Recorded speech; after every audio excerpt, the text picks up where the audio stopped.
মানুষদের মাঝে কিছু লোক এমনও আছে যারা মুখে বলে আমরা আল্লাহ তাআলা ও পরকালের উপর ঈমান এনেছি, কিন্তু এদের কর্মকাণ্ড দেখলে তুমি বুঝতে পারবে এরা মোটেই ঈমানদার নয়।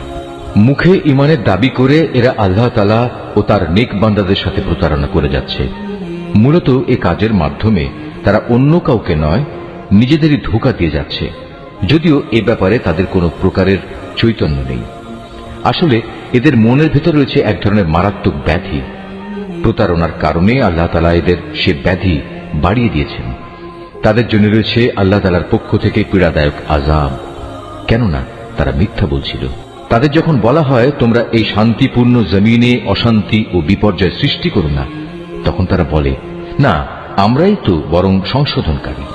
অথচ এরাই হচ্ছে জমিনে যাবতীয় বিপর্যয় সৃষ্টিকারী, যদিও তারা এ ব্যাপারে কোনো চৈতন্য রাখে না।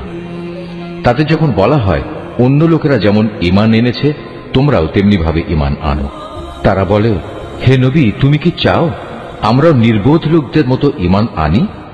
আসলে নির্বোধ তো হচ্ছে এরা নিজেরাই, যদিও তারা এই কথাটা জানে না। মুনাফিকদের অবস্থা হচ্ছে তারা যখন ঈমানদার লোকদের সাথে মিলিত হয় তখন বলে আমরা ঈমান এনেছি, আবার যখন একাকী তাদের শয়তানদের সাথে মিলিত হয় তখন বলে আমরা তো তোমাদের সাথেই আছি। ঈমানের কথা বলে ওদের সাথে আমরা ঠাট্টা করছিলাম মাত্র। মূলত আল্লাহ তাআলাই তাদের সাথে ঠাট্টা করে যাচ্ছেন। আল্লাহ তাআলাই তাদের অবকাশ দিয়ে রেখেছেন, তারা তাদের বিদ্রোহে বিভ্রান্তের ন্যায় ঘুরে বেড়াচ্ছে। এরা জেনে বুঝে হেদায়েতের বিনিময়ে গোমরাহি কিনে নিয়েছে। তাদের এ ব্যবসাটা কিন্তু মোটেই লাভজনক হয়নি এবং এরা সঠিক পথের অনুসারীও নয়। এদের উদাহরণ হচ্ছে সে হতভাগ্য ব্যক্তির মতো যে অন্ধকারে আগুন জ্বালাতে চাইল, যখন তা তার গোটা পরিবেশটাকে আলোকোজ্জ্বল করে দিল, তখন হঠাৎ করে আল্লাহ তাআলা তাদের কাছ থেকে আলোটুকু ছিনিয়ে নিলেন এবং তাদের এমন অন্ধকারে ফেলে রাখলেন যে তারা কিছুই দেখতে পেল না। এদের অবস্থা হচ্ছে এরা কানেও শোনে না, চোখেও দেখে না, মুখ দিয়ে কথাও বলতে পারে না। অতএব এসব লোক সঠিক পথের দিকে ফিরে আসবে না।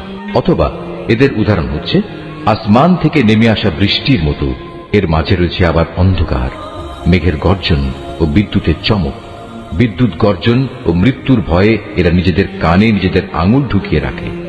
এরা জানে না আল্লাহ তাআলা কাফিরদের সকল দিক থেকেই ঘিরে রেখেছেন, তাতে এদের অবস্থা নাজুক হয়ে পড়ে। মনে হয় এখনই বিদ্যুৎ এদের চোখ নিষ্প্রভ করে দেবে। এই আতঙ্কজনক অবস্থায় আল্লাহ তাআলা যখন এদের জন্য একটু আলো জ্বালিয়ে দেন তখন এরা সেদিকে চলতে থাকে। আবার যখন তিনি তাদের উপর অন্ধকার চাপিয়ে দেন তখন এরা একটু থমকে দাঁড়ায়। অথচ আল্লাহ তাআলা চাইলে সহজেই তাদের শোনার ও দেখার ক্ষমতা ছিনিয়ে নিতে পারতেন। নিশ্চয়ই তিনি সর্বশক্তিমান। হে মানুষ, তোমরা সেই মহান আল্লাহ তাআলার দাসত্ব স্বীকার করো যিনি তোমাদের এবং তোমাদের আগে যারা ছিল তাদের সবাইকে পয়দা করেছেন। আশা করা যায় এর ফলে তোমরা যাবতীয় সংকট থেকে বেঁচে থাকতে পারবে। তিনি সে মহান সত্তা যিনি জমিনকে তোমাদের জন্য শয্যা বানালেন, আসমানকে বানালেন ছাদ এবং আসমান থেকে পানি পাঠালেন। তার সাহায্যে তিনি নানা প্রকারের ফলমূল উৎপাদন করে তোমাদের জীবিকার ব্যবস্থা করলেন। অতঃপর তোমরা জেনে বুঝে এসব কাজে আল্লাহ তাআলার সাথে কাউকে শরীক করো না। আমি আমার বান্দার উপর যে কিতাব নাজিল করেছি তার সত্যতার ব্যাপারে যদি তোমাদের কোনো সন্দেহ থাকে তাহলে যাও, তার মতো করে একটি সূরা তোমরাও রচনা করে নিয়ে এসো।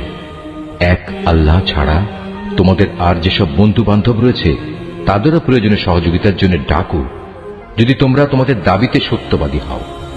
কিন্তু তোমরা যদি তা না করতে পারো, এবং আমি জানি তোমরা তা কখনই করতে পারবে না, তাহলে তোমরা দোজখের সেই কঠিন আগুনকে ভয় করো যার ইন্ধন হবে মানুষ ও পাথর। আল্লাহ তাআলাকে যারা অস্বীকার করে তাদের জন্যই এটা প্রস্তুত করে রাখা হয়েছে। অতঃপর যারা এই কিতাবের উপর ঈমান এনেছে এবং ভালো কাজ করেছে তাদের তুমি হে নবী সুসংবাদ দাও এমন এক জান্নাতের যার নিচ দিয়ে ঝর্ণা প্রবাহিত হতে থাকবে। যখনই তাদের এই জান্নাতের কোনো একটি ফল দেয়া হবে তখনই তারা বলবে এ ধরনের ফল তো ইতিপূর্বেও আমাদের দেওয়া হয়েছিল। তাদের মূলত এমনি ধরনের জিনিসই সেখানে দেওয়া হবে। তাদের জন্য আরো সেখানে থাকবে পবিত্র সহধর্মী এবং সহধর্মিনী, এবং তারা সেখানে অনন্তকাল ধরে অবস্থান করবে। সত্য প্রমাণের জন্য আল্লাহ তাআলা মশা কিংবা তার চাইতে উপরে যা কিছু আছে তার উদাহরণ দিতেও লজ্জাবোধ করেন না।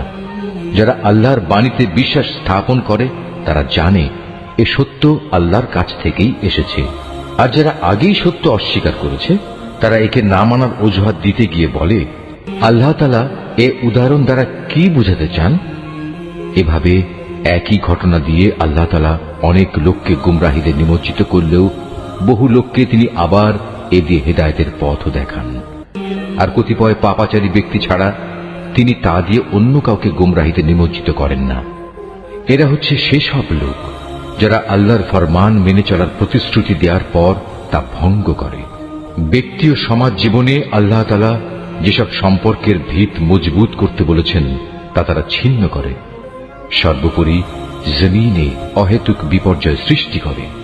এরাই হচ্ছে আসল ক্ষতিগ্রস্ত। তোমরা আল্লাহকে কিভাবে অস্বীকার করবে? অথচ তোমরা প্রথম দিকে ছিলে মৃত। তিনি তোমাদের জীবন দিয়েছেন, পুনরায় তিনি তোমাদের মৃত্যু দেবেন। অতঃপর সর্বশেষে তিনি আবার তোমাদের জীবন দান করবেন এবং এভাবেই তোমাদের একদিন তাঁর কাছে ফিরে যেতে হবে। তিনি সেই মহান সত্তা যিনি এ পৃথিবীর সব কিছু তোমাদের ব্যবহারের জন্য তৈরি করেছেন। অতঃপর তিনি আসমানের দিকে মনোনিবেশ করলেন এবং তাকে 7 আসমানে বিন্যস্ত করলেন।